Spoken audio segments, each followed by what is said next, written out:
the weekly Commissioners Finance meeting. Today's date, June 7, 2023. Hour 1:30 p.m. has arrived. So we'll call the meeting to order, and we open with an opportunity for public comments. It's not on the agenda, nothing online. Okay. All right, we'll move on to item 3, which is the minutes in hand of our meeting of May 31. Make a motion to approve the minutes of May 31, 2023. A second. It's moved and seconded. All in favor indicate by saying aye. Aye. Okay.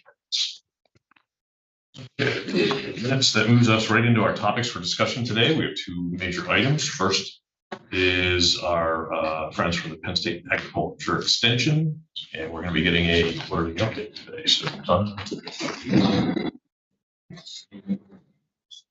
Thank you for inviting us here today to give our quarterly update, and thank you to Stacy for allowing me to invite our Cumberland County team.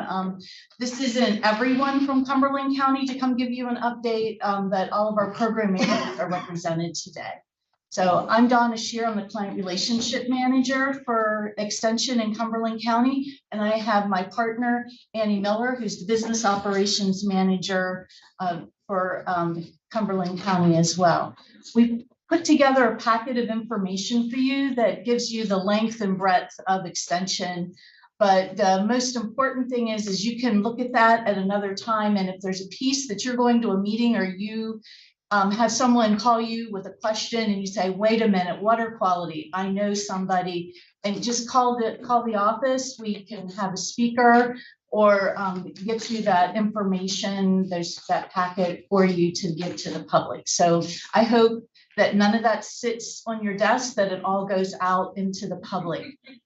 So thank you for everything that you do for us. You'll see we do have an impact sheet there, and Penn State does have a deep bench, and you'll see on our impact sheet many educators that come in and out of the county that are state educators. And Annie and I are always try to be good stewards of your funds and bring as much programming to the community and respond to needs. So today, as you talk with our educators, and they're going to do a speed dating sort of scenario with you. So please ask questions of them. And if you have something that percolates later, reach back out and they'll be able to help. So thank you. And we'll have Andy and Aaron from our web team come up first.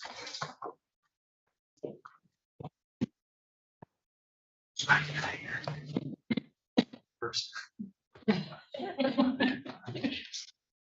everyone, I'm Erin Frederick and I'm the state coordinator for the Master Watershed Steward Program. I've been working closely with the Cumberland County Planning Department over the past few months to formalize a position description for hiring a new Master Watershed Steward Coordinator for Cumberland County. This position will also have CAP coordinator duties. So I'm pretty excited about that, and hopefully we'll be able to post that soon and get it filled quickly. The volunteers have been very busy despite not having a coordinator. Since January, they've volunteered 450 hours. That's a value of over $14,000. Most recently, they were assisting in the Big Spring School District. They taught 128 students about macroinvertebrates and water quality. And looking forward, they are preparing for Stormfest in the borough of Camp Hill. That's in July. And we're also working on organizing a native tree and shrub sale in August and September.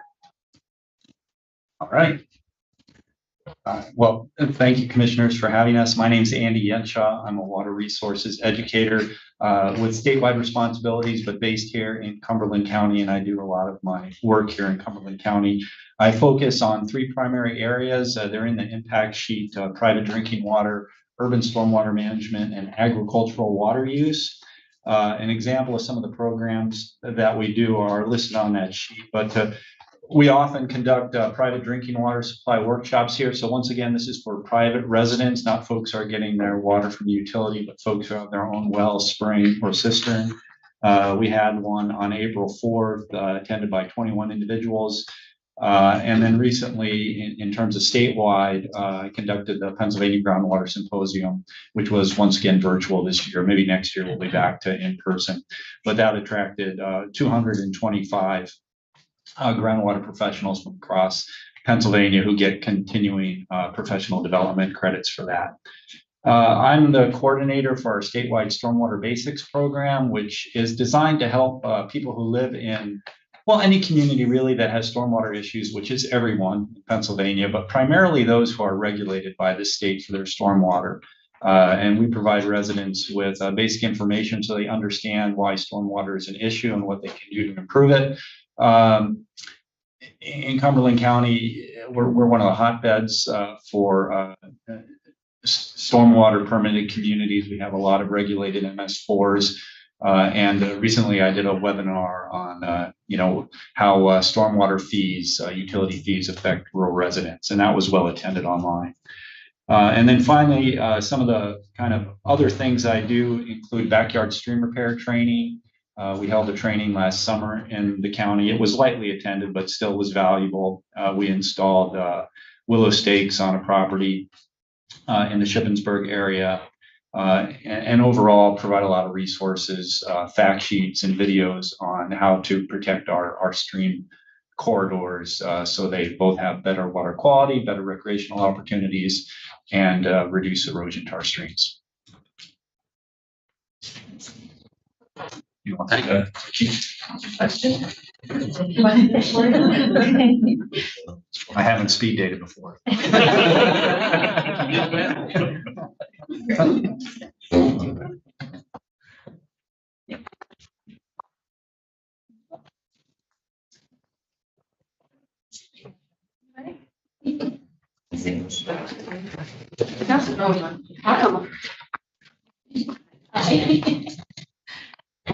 Okay, me first. Well, hello. Thanks for having us. My name is Amy Santarelli. I am with the Food, Families, and Health section of Penn State Extension, particularly the Nutrition Links program. And I always like to give a little synopsis about what we do because I think we're not as well known as maybe some of the other extension programs. We partner with community agencies to provide education for the food insecure families in the county.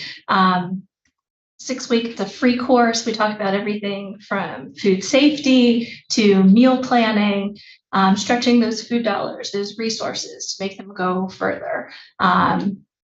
So end of the 6 weeks, they receive a certificate from Penn State Extension along with a goodie bag that includes all kinds of incentives to sort of enhance what the lessons that we've taught.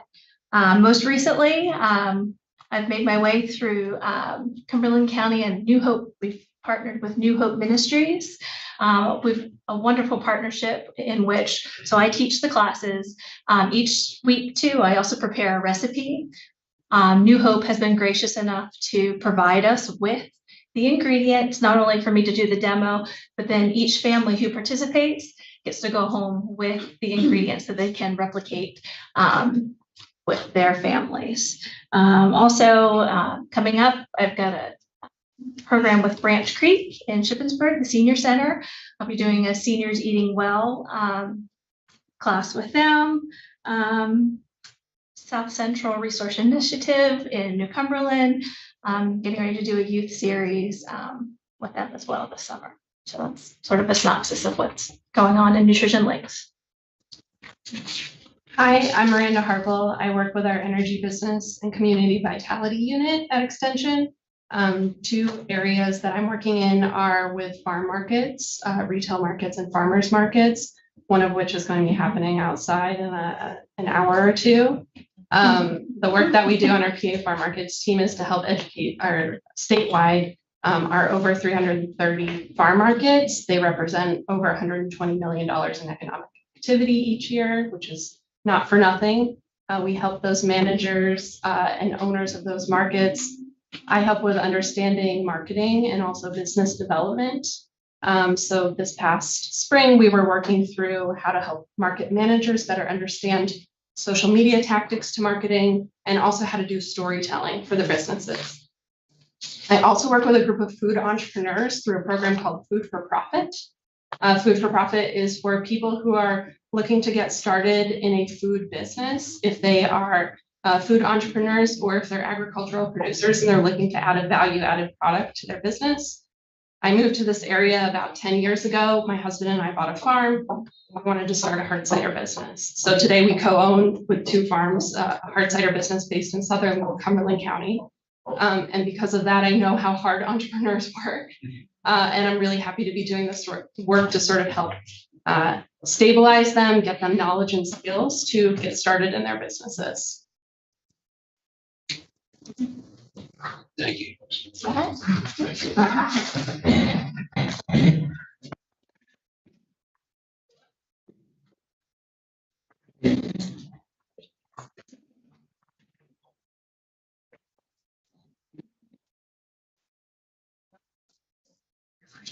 I'm first on the list, okay. Hi, I'm Samantha Garrett. I'm a educator focused on dairy business management. I'm also the co-team leader for that team of about 15 individuals across the state. I am housed in Cumberland County. Some of the things that we've been up to, we've just finished up our Women Rooted in Ag events. And we focused on a farm, Painterland Sisters. I'm not sure if you've seen their yogurt and giant yet. But they're actually a farm in Tioga County, they ship their organic milk all the way down to Newville to the Icelandic producer down here in Newville. So we focused on them and kind of how they chose that route versus going and buying all the processing equipment themselves and doing it. Also highly involved in the farm transition team. So as the average age of a farmer is 58, the need of having transition individuals that are knowledgeable in that. So I'm a certified farm transition coordinator. So what that means is I help the farms get to the point where the attorney and the accountant goes and takes over. So I try to save them money before they have to go and work through some of that stuff. So, and then lastly, I want to talk to you about a upcoming farm safety event we're having at the Glen Farm on October 21st from 8 to 2 p.m. It's farm safety for first responders and also anyone that wants to be involved in agriculture. So kind of teaching first responders how you handle animals in emergency situations, because different animals react differently. Like if you're dealing with horses, they're gonna just run back to their stalls if someone's not guiding them out, because that's their safe spot. So if there's a fire there, they're gonna be staying in the barn, which that's not where you want them to be. So there's just certain things like that. We're hoping to get grain bin rescue. We're also working with Michelle Parsons with the county. So there will be an email blast that comes out once we finalize the agenda, but that day and time and location is set in stone. So. Hi, I'm Tina Reich. I am the 4-H educator for Cumberland County. We currently have 268 members in our 4-H programs, the clubs that we run. Those students are working on 479 projects. So they're industrious. Most kids take on more than one project during a year. And we have 52 volunteers that are supporting them and working with them to help them thrive. That is one portion of what I do, is working with our clubs. I also work on taking scientific-based programming out into the community. My big project this spring was doing embryology with classrooms in some elementary schools locally. I worked on embryology in 37 classrooms. We had 740 students that we were able to do 4-H embryology with. And that was a really fantastic program for the students in the county. And this summer I have coming up, I'm doing 2 days of day camps that will be held at the extension offices for students that are ages 8 to 12. And one will be themed, we're calling it H2O. It's water themed, and that's on July 12th. And then the second one, we're doing a technology, looking at coding and robotics, calling it Bits and Bots. And that's on July 19th. So we hope to get a good number of kiddos out for that. Any questions? Is the 4-H membership up? We're at about where we were last year. Okay. The number sounds pretty healthy. It is. We would love to have more, Yeah, but it's good. Thank you.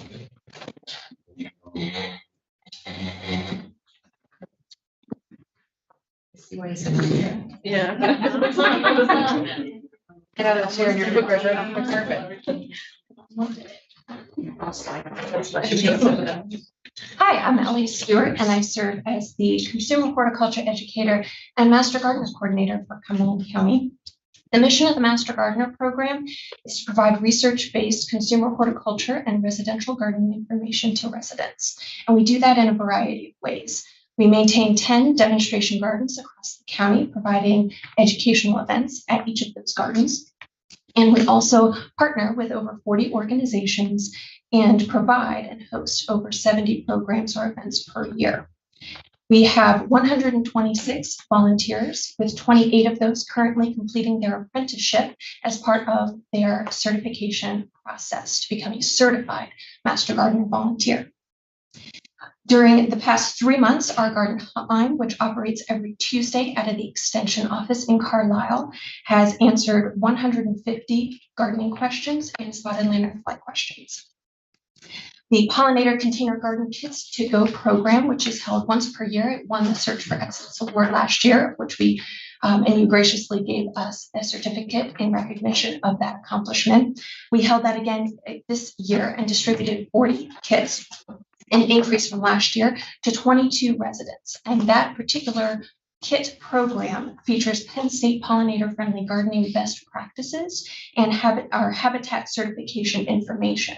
That webpage for the Penn State pollinator habitat certification was renovated and launched again this spring.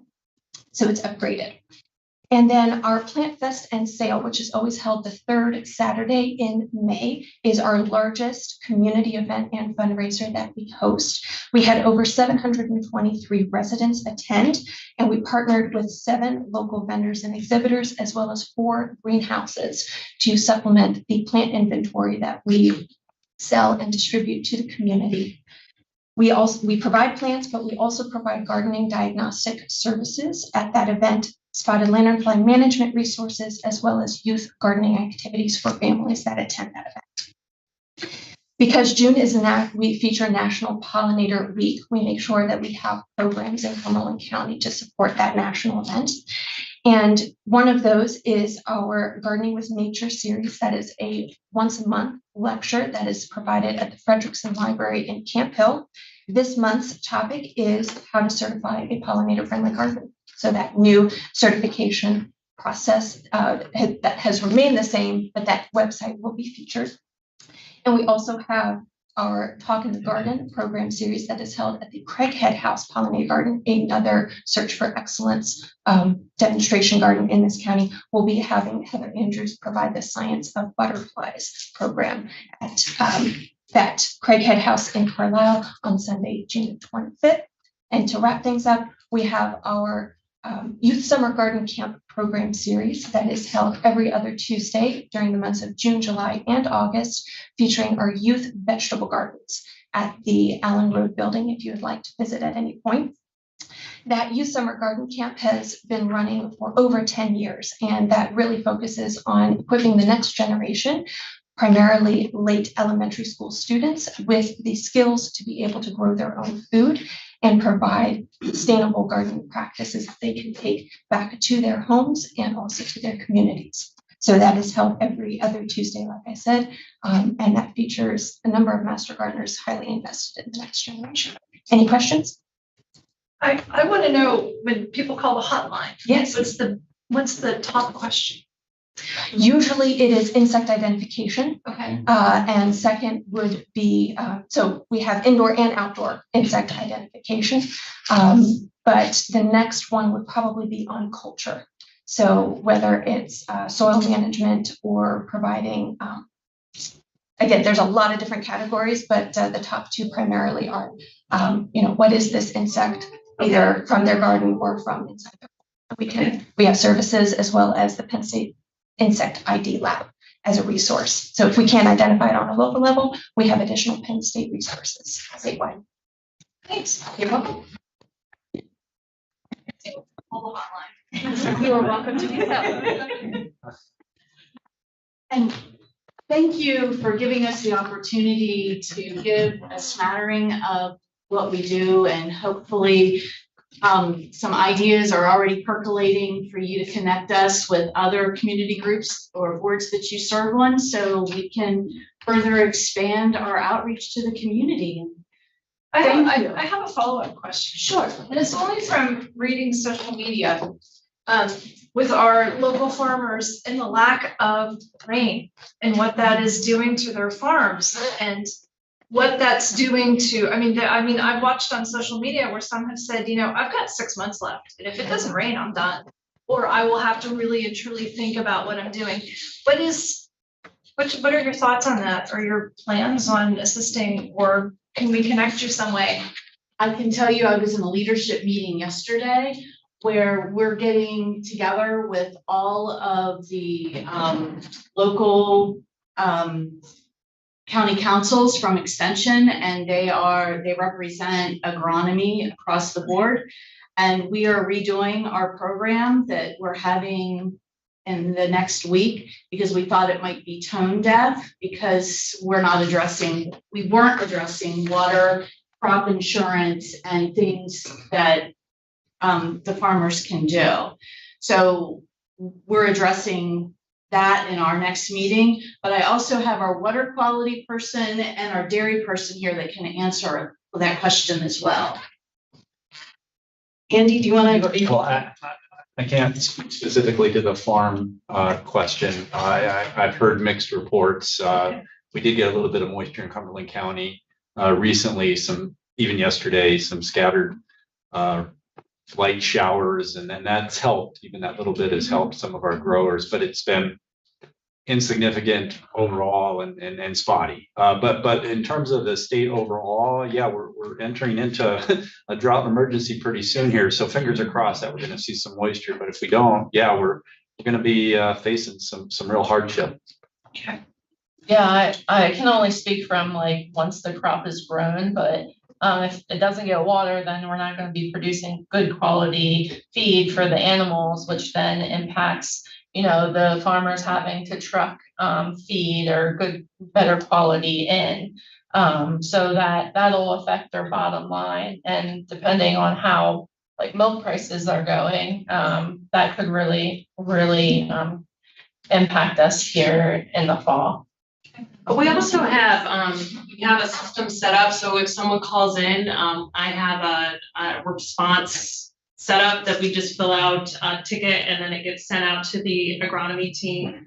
So we can get almost immediate response and feedback. So if you have individual farmers, please refer them to the office, and we'd be happy to address that. And in Adams County, we do have the Fruit Research Center. So I have staff in Adams that's able to help as well. So please, if there are people that have contacted you, we can refer them and get them to the specialists. But unfortunately, it is, I've never prayed for so much rain in my life as I have with the last, and with the air quality as well, and I don't know how that affects animals. Sam, maybe, is it affecting them as well? I mean, there will be some effects. Actually, they just sent a PDF this morning of a scientific paper that I did not read. I should have read it.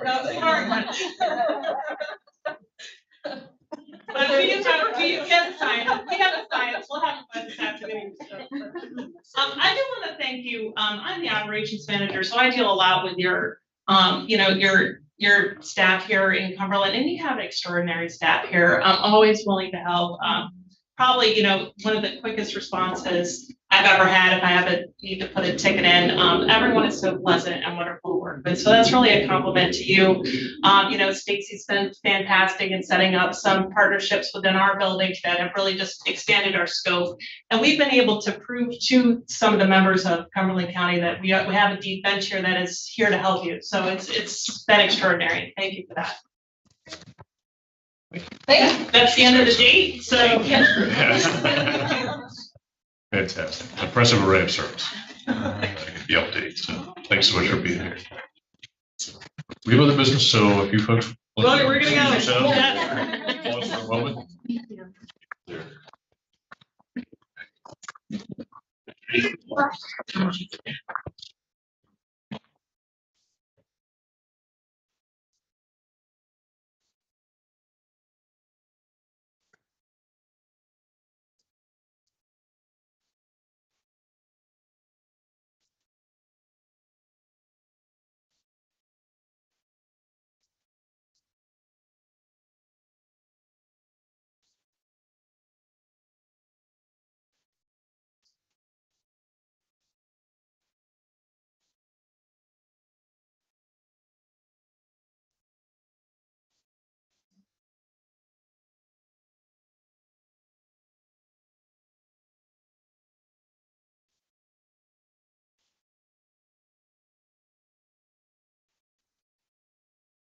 And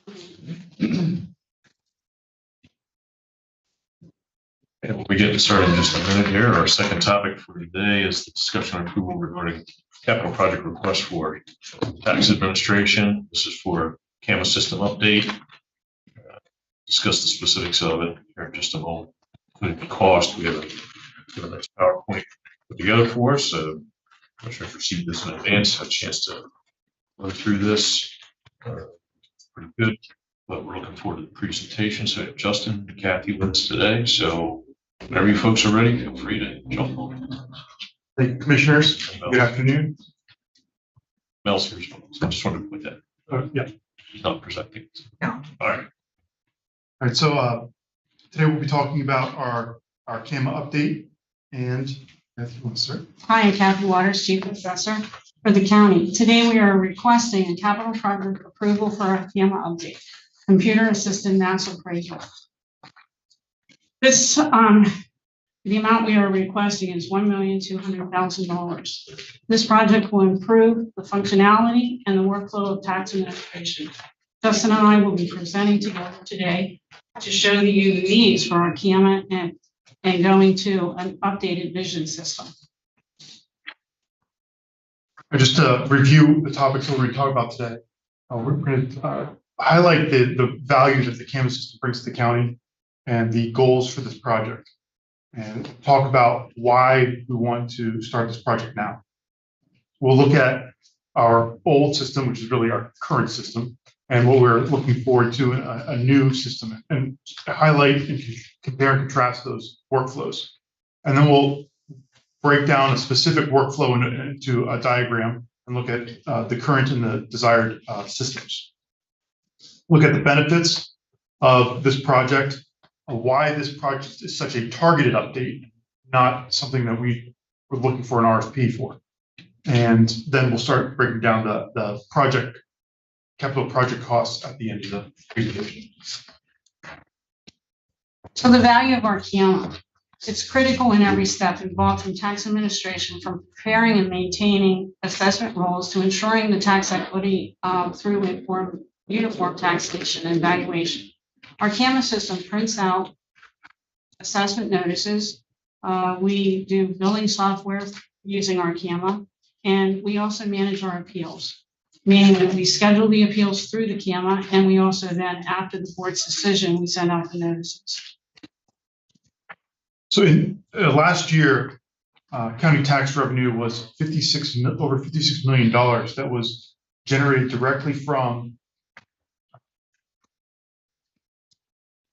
millage rates being applied to property assessed value. And the property assessed value is really the dynamic portion of that equation. So that, and it's really the critical part. There's a lot of information that goes into, and a lot of work that goes into assessing property values equitably. And when you look at the millage rate is the static part of that equation, right? It's the property assessed values that are the dynamic part and the real valuable part of generating that $56 million.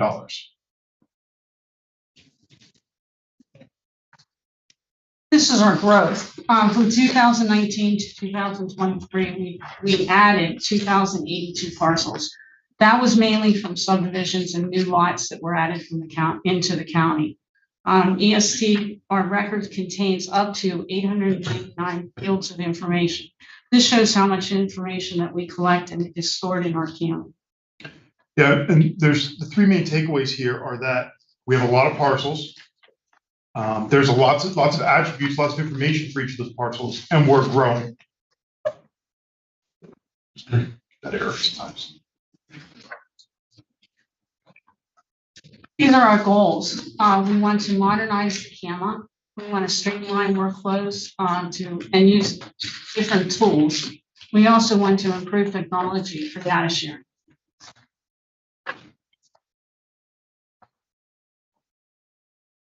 But now you ask why now?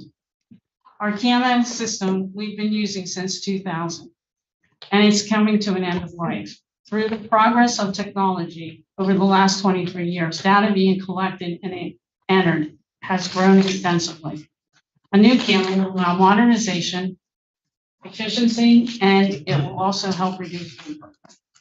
Yeah, I just want to jump back up to the top of this slide here and really highlight that our current EST system is end of life. And over the next few slides, you'll see that it really is end of life. And that our current EST vendor has been sold to the Vision Government Solutions. So, and we'll talk a lot in the next couple slides about how showing our current EST system and that new Vision system. Over the last, we currently have staff in place that have knowledge of the current EST system. And we want to really leverage that experience and knowledge in transitioning to this new system. There's some ARP funding available that was tagged last year. And we'll get more into the specifics of how much and what kind of portion that is in the overall capital project at the end of the presentation. I do want to highlight that I've been advocating for a new CAMA system internally for several years now. And now that Cathy has become the chief assessor, we really have that agent of change that we've been looking for. With our team, which includes Mark and Melissa, we've been meeting weekly for the last couple of years. And we've been talking about a lot about where we are, where we want to go, and now we have a good vision of where we want to be with this new system. This is one of our screens that we use every day. Basically, whenever we enter information into the system, we have to use our keyboards, and it's kind of technical. We use the keyboard using update to get into the record, and then edit to edit any information, and then escape and get out of it and hit post. It's not mouse driven. It is all learning from the keyboard tools. And it can get lengthy because whenever we have a new subdivision to do, we may have anywhere from 10 to 150 new lots to add into the system. We have to enter every single parcel in manually one at a time. We're not able to copy and paste, the new way you can copy and paste just about everything. This doesn't allow us to do that. The other big thing is the vendor manages our customizations, meaning that if we want to add new users, we're not able to do that. We have to ask them to add the user so that we can get them to help. The biggest thing about that as well is if we would need more users to go in and help us do any type of information, we'd have to get the vendor to start the process. We have to wait for it until they got back to us to get us updated. This is a new Vision version of data entry. Everything is mouse driven, it's keyboard. You don't have to use your keyboard to do anything. We centralize workflow processes, meaning that we will be able to add information into the CAMA that is necessary. Anything that comes in from deeds, anything that's in mapping, any of our building permits can be uploaded into the system. And it's also user managed custom, meaning that if we want to add anybody, we can do that in-house. We don't have to call out to have a vendor do it. Yeah, that self-administration is really a key part of the system where you'd be able to, assessment would be able to kind of control and manage their own users, whereas now they don't. They have to depend on their vendor to actually add a user. And just to highlight on this previous slide, there's a steep learning curve here. You need to memorize keystrokes basically to navigate your way through the system. I have questions on, I have access to the CAMA system and it's bewildering to me sometimes what screen I need to look at and go to figure out what I'm trying to look at. So the next slide here, we're looking at sketches in our current EST system. And a property assessor would start with a piece of graph paper in the field. So when they're going to visit a property in the field to sketch out the property, they would start with this piece of graph paper. And you take a pencil, start dropping points, and then filling in those points with lines to get that property right. And then they would take that piece of graph paper, come back to the office, and then they'd be presented with this second screen, which is in the top right in the CAMA system, where they would need to know the codes to map out that sketch. So, for instance, S-1B would mean 1 story with basement. a 1 story with basement. You'd have to know that to start your sketch, and then you'd have to sketch out in that the bottom screen in the blue. That's what you get. It's an ASCII art sketch, so that means there's no real lines. It's basically the lines are represented with characters like dashes, plus signs, asterisks. It's not intuitive. It's inconsistent within the same sketch. So I've highlighted here in the orange. That orange line is 19 feet, and the green line is 20 feet. But the orange line is longer when you actually measure it out than the 20-foot line.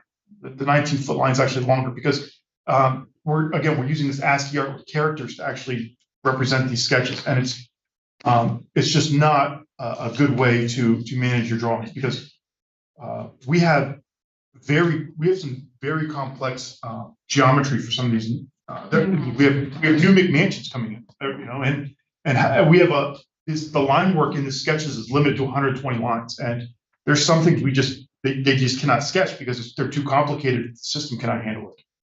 One of the other things is out in the field, just the size of this house would probably take about 30 minutes to measure. Then whenever we come into the office, we have to add it into the system. And the final result is that every single time that we start a new section of the house, we have to count over and make sure that we're putting it in the right place to get the bottom line of the sketch. Yeah, and this is just one of the examples that we're going to talk about, this dual data entry, where we're collecting information in the field. We have to come back, the assessors need to come back to the office and enter that same information. So in the newer system, the vision system, we have sort of what you would expect to see with a sketching program. You can use, there's lines, you can see on the far left, there's a garage that has 22 feet. It's a perfect square, 22 feet by 22 feet, right? It's a consistent measuring.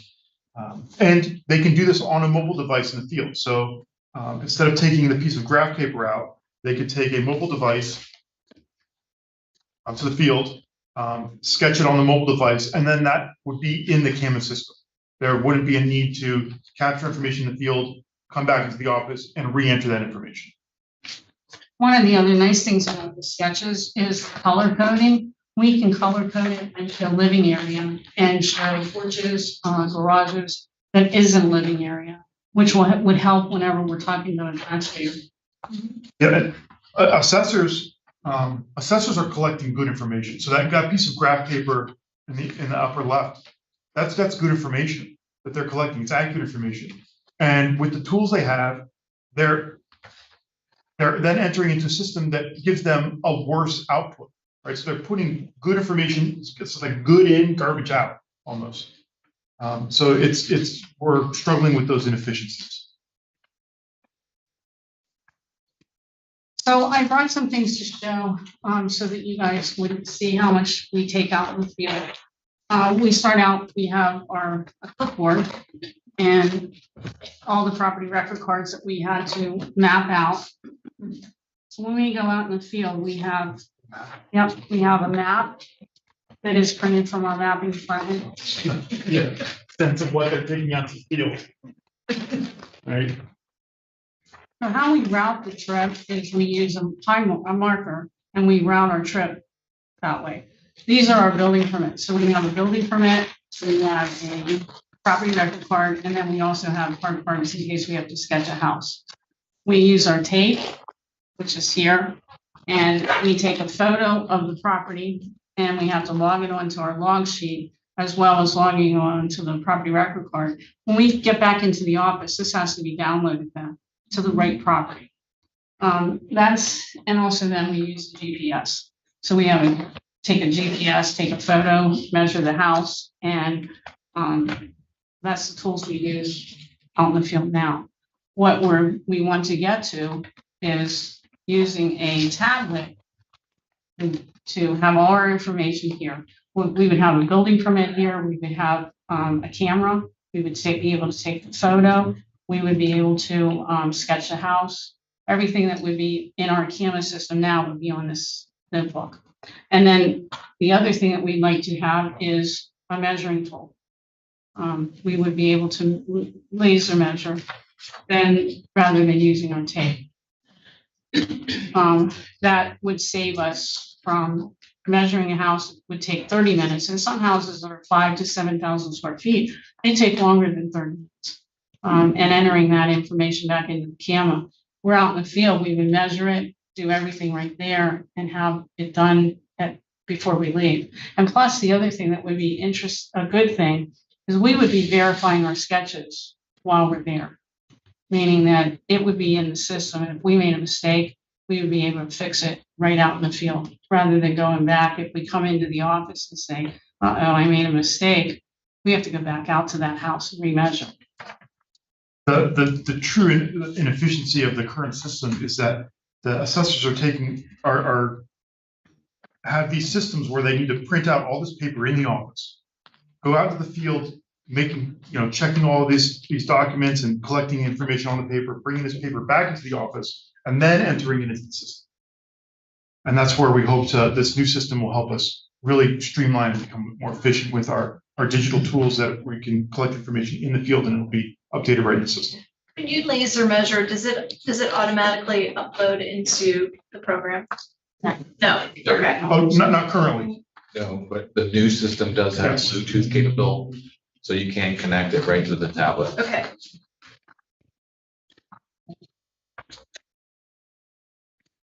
Now to talk about our appeals. Right now, we do a cover sheet for each property that we have under appeal. We type that out, we print a property record card, and then we do research by using multi-list or actually our own CAMA. Each one of these pieces of paper, we make 3 copies, one for each one member of the board. We make 1 copy for the appellant and 1 for our solicitor. After we're done with our appeals, we only need to keep 1 copy. So all the rest is we put into recycle. We have to recycle all that paper. On the next screen, we would be able to use a vision system. We can display the cover sheet on a large screen TV like we have. We would be able to display the property record card, and we'd be able to research the comparables. This vision system actually picks the 3 properties. So we would go into a neighborhood and say what type of house we need to have. And the system would show us 3 or 4 or 5, if we wanted 6. It would show us the comparable properties, which would save time. And by doing this on a large screen TV, it would save a lot of paper. It also introduces, or it helps us with consistency as well, because in the current appeal system, the assessors have to research themselves, right? And you introduce the opportunities for bias or missing things or even by accident. But in the new system, it's more automated. You get all the results there. So there's not that any opportunity for cherry picking or anything like that when you're looking at for appeal comparables.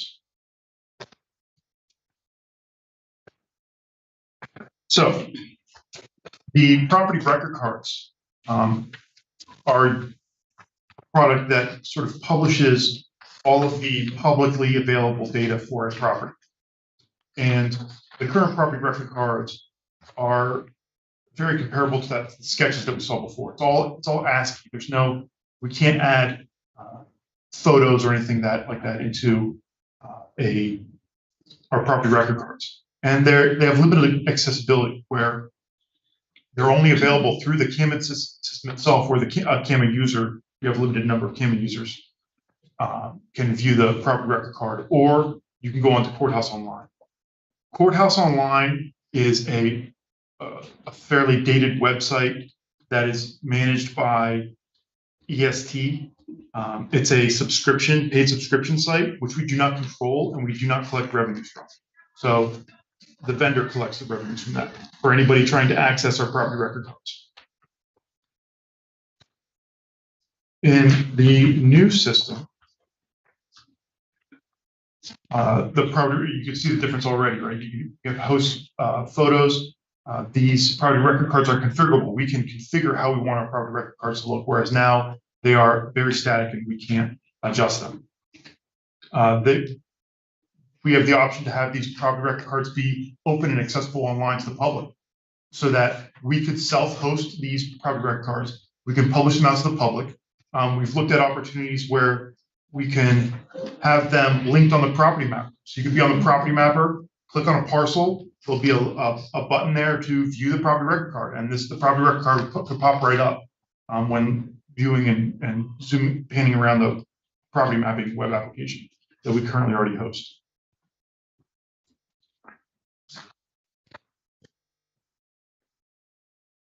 Improvements.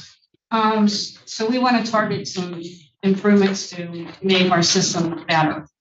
Building permits would be that we would be able to actually upload them into the system. Right now, we have a siloed building permit system that's actually in the CAMA, but it's not actually able, you're not able to go right in and see it. You have to hit different keys to get to it. Our recorder of deeds and land index, we would want to target to be able to have the recorder of deeds tied right in with the CAMA system, that all the information would go right into our new CAMA. MIC cards, which means mapping index cards. We want to take these cards, which we have about 500,000 of them right now, and somehow have a screen that we would be able to put this information into the CAMA. And reports. We do quite a few reports to the commissioners. We build reports to planning. All of our reports are done in Excel spreadsheets. So we're taking information from the CAMA on a PDF and entering it into Excel so that we can get a letter to be printed. Once we get targeted integration, we should be able to build the reports and create them right out of the CAMA. And not only reports, but we're also looking at dashboards where a user or a stakeholder does not have to wait for assessment to produce the report. It'd be almost live look-ins on the health of the data, where you could see, like any other, I'm sure you're familiar with other dashboards, we can take a look at the current state of the data. And I'll highlight on GIS as well, so that all these systems right now are external to the CAMA system. We want to get to a point where they're integrated within the CAMA system. So with GIS, we have property mappers. They're maintaining very complex parcel geometry, and these parcels could be viewable within the CAMA system. You could click on a parcel, you go right to the CAMA record for the assessor to edit. So that right now an assessor would almost have to have something like if you're looking at a property in the CAMA database and you want to look at the property that's right next to it, how would you do that right now? I mean, hit browse and look up and down on the screen and then go up to one or down to the other. Yeah, to look at the pin, Mhm. right? But sometimes that's not, it's not intuitive. It doesn't work out that 105 is right next to Right, 106, right? So you'd have to go back and look at a map and say, oh, the one next to it is 106. In a new CAMA system, you'd be able to just click on all the parcels around it to look them up, and it would pop right up. So we're going to look at a specific workflow, comparing them to our current CAMA system and our desired system, and specifically plan activations or maybe a subdivision. So we have two external triggers on the left, one being a deed transfer coming to the land X system or a building permit being submitted by a municipality. So with a deed transfer coming into the land X system, UPI clerks, which we have two UPI clerks, they work in the property mapping department that are in the tax administration office. They review all the instruments that come through that have anything to do with a property record. And I think there's 300 instruments or something like that they review a day. And they review them and approve them within LandX. So that's a good integration we have already configured and up and running. They then work with property mapping to produce these these MIC cards. So these MIC cards are important, and they're all kind of stapled together here. But these manage our parcel lineage information. So it's important to know that a subdivision is coming out of a larger lot, that is coming out of a farm, or a 100-acre farm is being subdivided into 50 different parcels or something like that. That's very important information that we want to maintain going back as far as we can, because it's important to research the history of a parcel to find out how all those the deeds and surveys relate to each other. So that we have and not only are they kept with this in this paper, but there's also an access program that has sort of the same information, only going back to 2006, I believe. These record cards go back to 1950. Yeah, 1950. So those right there, those are two siloed databases, right? We have an access database going back to 2006, and we have actual physical cards that go back to the 50s. Property mapping produces line work from that. Line work is in a SQL database, so we have a good system for that multi-user environment. Then property mapping produces a packet of paper information, a soils report, the actual MIC copy of the MIC card, and sometimes a map. It shows you that big map, and they send that packet of paper for maybe a subdivision over to assessment, and then assessment has to key that information into the CAMA system. Another trigger for this external workflow is the building permit. So we have building permits mailed in from municipalities. Municipalities actually take, they take their building permits, they print them all out, and they mail in every building permit to the assessment office. That's processed, and again, we have a separate siloed data set for our permit information. And our planning department is interested in permit information, and that information is actually coming. It doesn't always come from CAMA. It's not well formatted, so there has to be some data massaging because of the limitations of our current CAMA system before we can really get report the information that our planning department's actually looking for. And we do that on an Excel spreadsheet or in an Access database right now. So our desired workflow would cut out a lot of those siloed databases and really streamline the process so that we can use the CAMA system as it should be, a centralized authoritative source of information. The CAMA system should be that centralized authoritative source of information. Whereas right now we have a bunch of siloed, non-streamlined workflows. So just quickly breaking this down, we would have Landex information going directly into CAMA with that CAMA tracking parcel lineage. We'd have line work from GIS accessible directly in the CAMA system. We'd have the assessors doing their work on a tablet instead of having to take out these stacks of paper. And then that information as it's saved on the tablet is entered into the CAMA system. And potentially we hope to have set up a building permit system where municipalities are digitally submitting the building permits instead of having to print out pieces of paper and mailing them. This also will allow everybody in the office to be allowed to go into CAMA and use CAMA. Right now, they take the information and put it on Excel spreadsheets. So it's not easily, then they take the Excel spreadsheets and make their reports. If everybody was able to get into the CAMA and have a user, they would be able to pull the information out and create whatever report they wanted to do.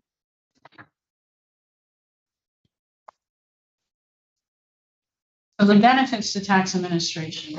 With the new CAMA system, our fieldwork and computer work is streamlined.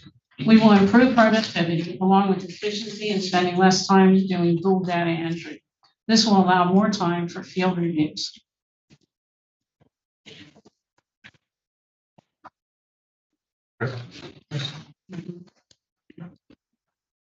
All right, so we've been thinking a lot about our stakeholders through this process and how we can better support them. The public expects a lot of this information to be available on the internet. So we want to continue to leverage the internet tools that we have now, like the property mapper, and serve out things like property record cards through that mechanism. We want to better support county departments like GIS, like planning, like the commissioner's office, right? You guys get reports from assessment. We want to be able to provide better reports, dashboards of information that because assessment and property assessed values are such an important driver of revenue for the county. And then we have a taxing authority. So it's not only the county that depends on the property assessed value to apply millage rates, right? It's the library system, municipalities, school districts. We have tax collectors as part of that, environment. So an improved CAMA system can improve reporting and querying for those authorities. We already talked about improving the Board of Assessment process. We also give a lot of information to planning. Kirk and I work pretty close together, so we're giving him all information that he needs, and then he gives us information that we ask for. Okay, so again, this is trying to wrap this up. We really want this to be a targeted update. EST has been our vendor since '98.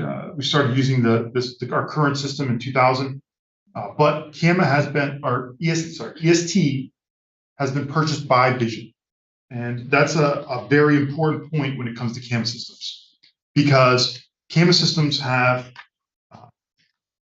highly dependent on proprietary information. So valuation calculations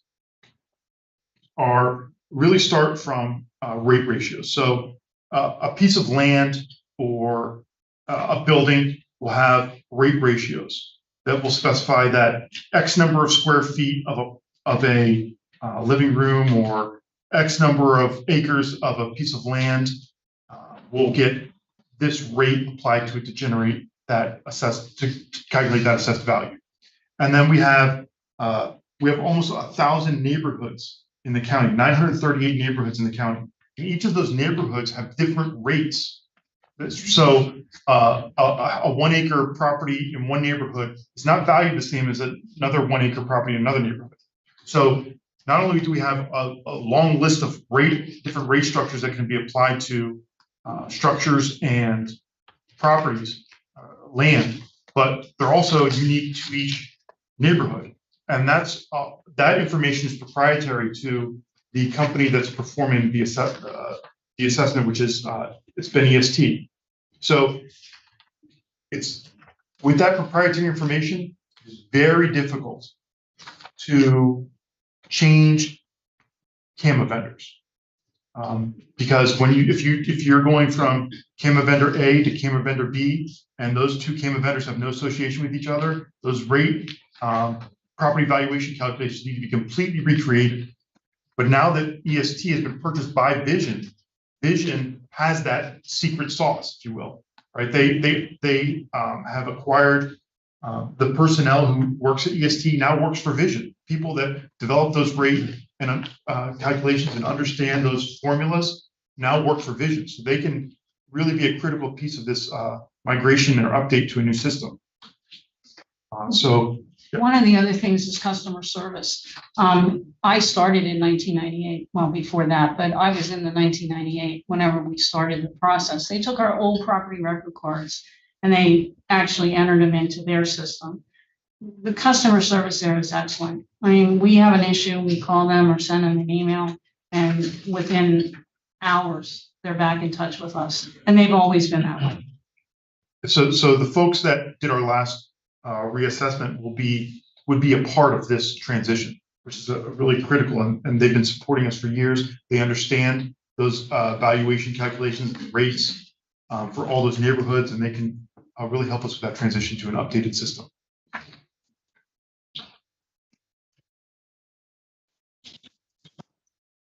Yeah, and this request for capital project is to move our CAMA system to that Vision platform. These are the date goals we set for an upcoming CAMA. We are starting to work with Vision, and these dates may change on their availability. We'd like to have a contract with Vision in place in July of 23, and we'd like to go live in July of 24.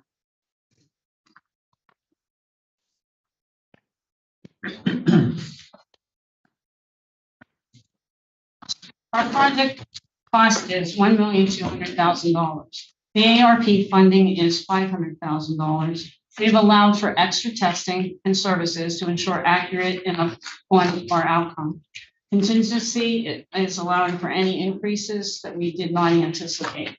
And we have a 5-year subscription of year 2 through year 5 added into the total cost. So we are hoping today our presentation has shown a need for our update to CAMA, modernizing and creating streamlined workflows to improve technology and internal data sharing. Today, we are asking for approval for a capital project.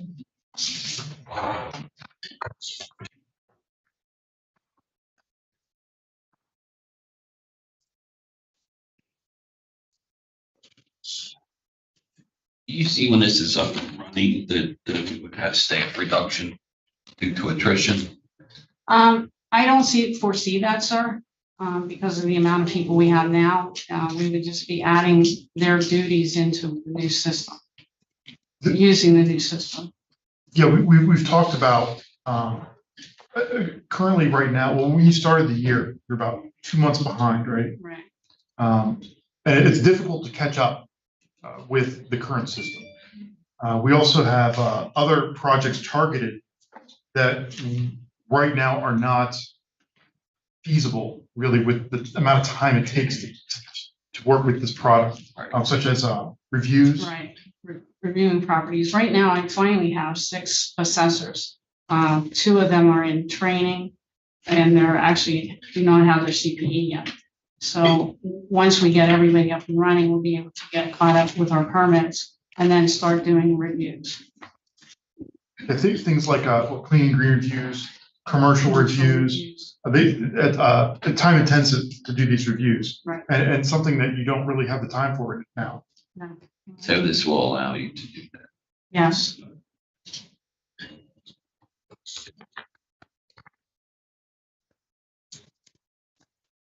Who's going to manage this project? Me. Two of us. Let's see, yeah, well, our project team, Our project team. Mark and Melissa. Yeah. We expect, so as EST has been acquired by Vision, they have started the process of shifting EST clients to the Vision platform. So they do have some experience with that sort of project type. They've been working with I think they're on Lebanon. They're working with Lebanon right now. So we expect that Vision will come to us with their ideas for our project management of that of transition to an update. So it wouldn't be just us. We'll also be using the IT project manager, Marina, for internal support and organization of the project. We also have some IT staff because we're not 100% sure we're going to do the subscription base. We may do it on-prem, which will have some of my IT staff resources doing that. On-prem is probably a little bit cheaper, and we'll also be able to do some more data sharing and integrations a little bit more efficiently if we do things on-prem. So on-prem does a little bit of on-prem and a little bit of cloud. So for the mobile piece, it goes kind of to the cloud and then brings it back to the on-prem applications.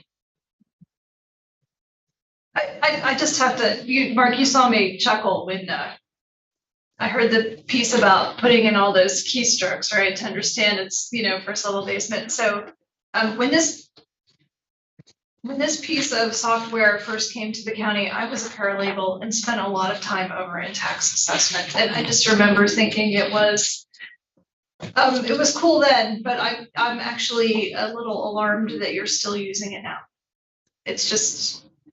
It just doesn't make any sense. Well, as Justin said, I think we've been stuck with it since it first came to us back in 2000. And there's never been a great opportunity to do an upgrade to the platform without a full reassessment. I think there was a reassessment in 2010, but I think we stuck with the same platform at that time. So this is a great opportunity for us to move to modern applications. Yeah, that modernization is really important. So when I think about EST being purchased by Vision, I'm making an assumption, and you tell me if this assumption is accurate, that eventually they're not even going to support this anymore. It's end of life. Yeah. It's going away. At some point. We don't know exactly when. Our fear is that maybe the staffing, the EST staff that is now under Vision may also go away.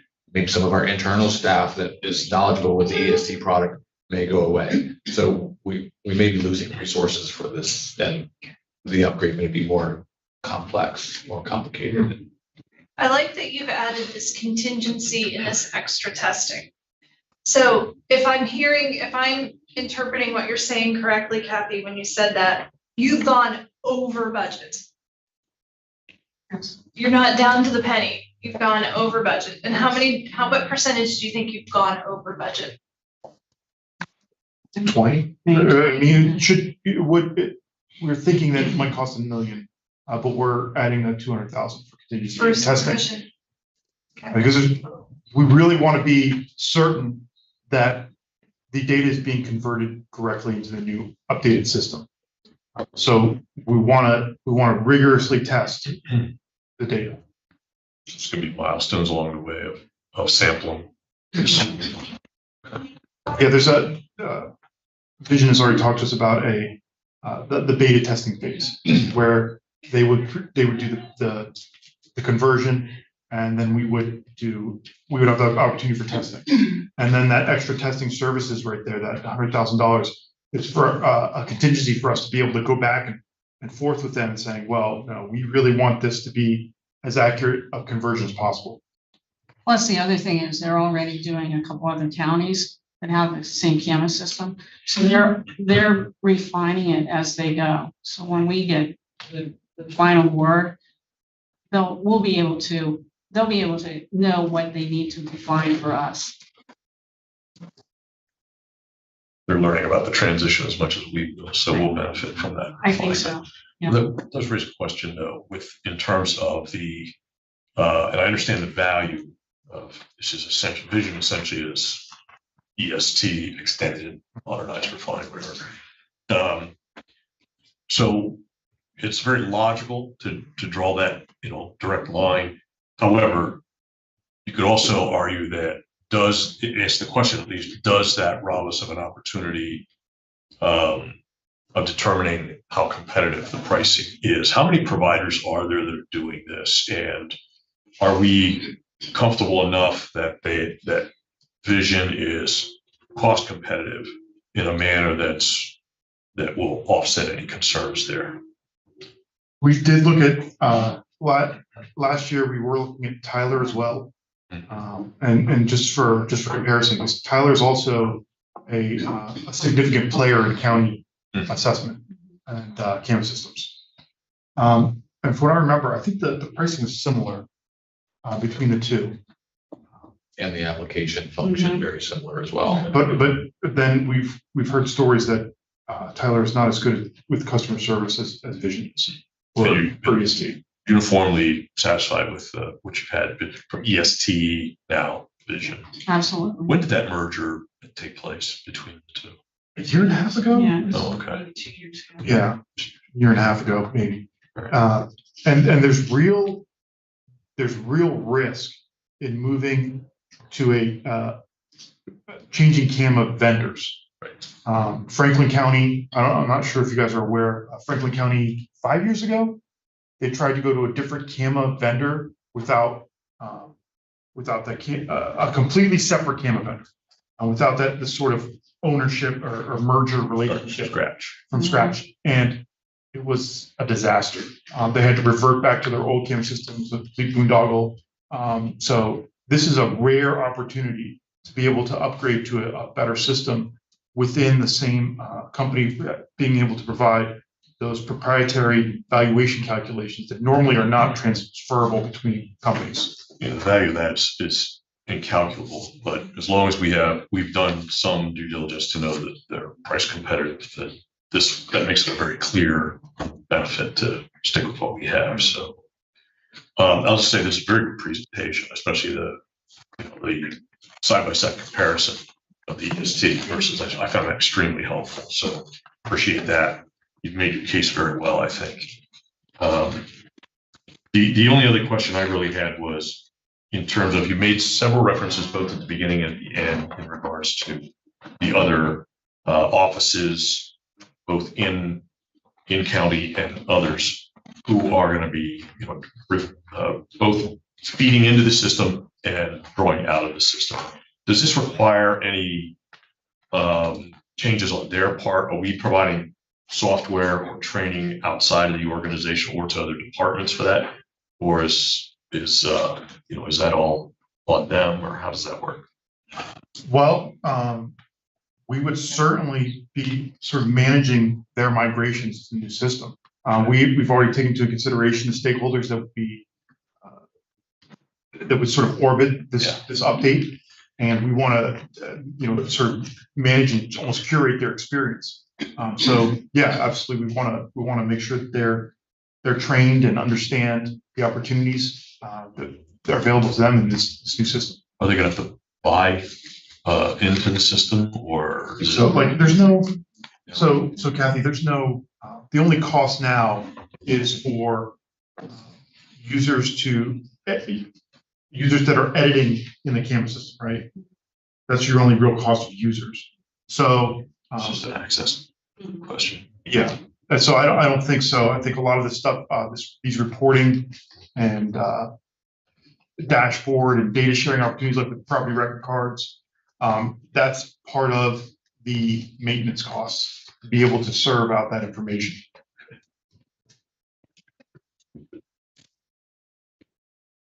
Okay. I would just, Mark, I see you talked about the difference between the subscription and what you want to do. I just want to really voice how important it is that if this has a software update, you've got to buy it and do it. Whatever is needed to maintain the system, we have to buy and do. I mean, we can't be in a position where we have been with other things in the county where we just haven't maintained it for what I see is mostly financial reasons, right? Being told you're not spending that money on that, and then having this crash and burn. That would be a ridiculous scenario for everyone involved. So as we move forward, I would say we just got to be on top of that. If there's an update, I mean, you guys are the experts, but we've got to get those and do that work and make I sure think there's we're been a good maintaining partnership in the last year or so or two since Justin's really been stepping in and working with Cathy very closely. So the IT relationship to the department, it's just really strong in this case. I don't think it had been in the past. And so I think that's a big improvement in our relationship and making sure that happens.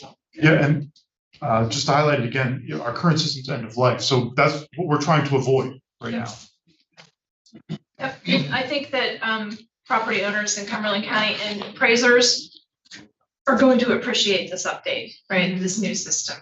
I think it will make life so much easier for a lot of people, including your office. Yeah. Harder instead of harder. Yep. We get requests for automation over the years all the time about how it's going to make us more efficient. You've really outlined very well here the cost efficiency, the accuracy, what the real benefits are. So I think that's extremely helpful. Some of the other departments might want to replicate what you've done here whenever they bring a request in. Is there any chance this talks to Landex? Yes. At some point. There is, this system does integrate with Landex. Now we haven't, I don't think we can completely give you a report on that right now. But they do integrate with Landex. They also integrate with GSS, which is the collection piece. Yeah. Mm-hmm. So really that whole list, slide it is, it's that integration. One with the circles on it. System integration improvements. Really that whole list there is what we hope to integrate with this project. Is the subscription cost guaranteed? That's not gonna go up through year 5. We haven't done the contract yet. The contract, that would be decided in the contract. And when we get to the contract, we'll be able to lock down that 5-year cost. It's actually the first quote we got year 1 was, I think, 73,000. So we've kind of just assumed a little bit of increase through the next couple of years. And then if we decide to do it on prep, it will probably be going to that, which is, I think, what we're trying to get to. Okay, so this is gonna tap into the general fund for $700,000 over 5 years, maybe year out, year 2. Right. We do have, there are current, we show here $75,000 per year for subscription. That would be replacing, I think, about $50,000 that we currently pay to EST per year for subscription. 40, yeah. Okay. So it's a bump at 25. I think it's around 40, yeah. Yeah, 40, 47. And Stacy, I'm assuming Dana has a separate budget. Okay, Yes. thank you. I have no other questions. I think we budgeted for this last year. Yeah. Good. I mean, that was very informative. I think the timing is good on this. We have a little more proficiency with some of the digital tools than we would have had a few years ago, and the team in place is a vast upgrade. Candidate. So I think we're well positioned to make good use of this as a tool. So I really appreciate the thoroughness and clarity of the presentation.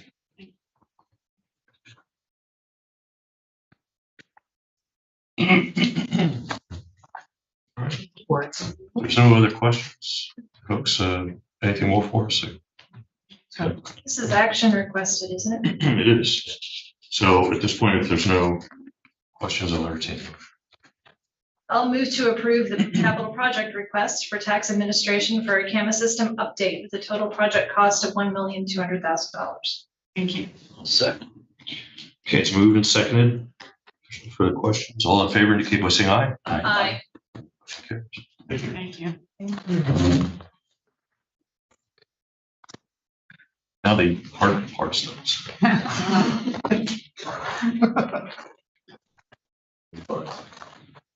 Yeah, yeah.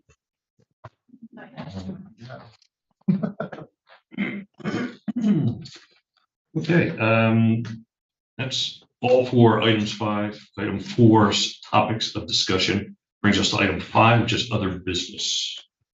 Additional organization. Staff.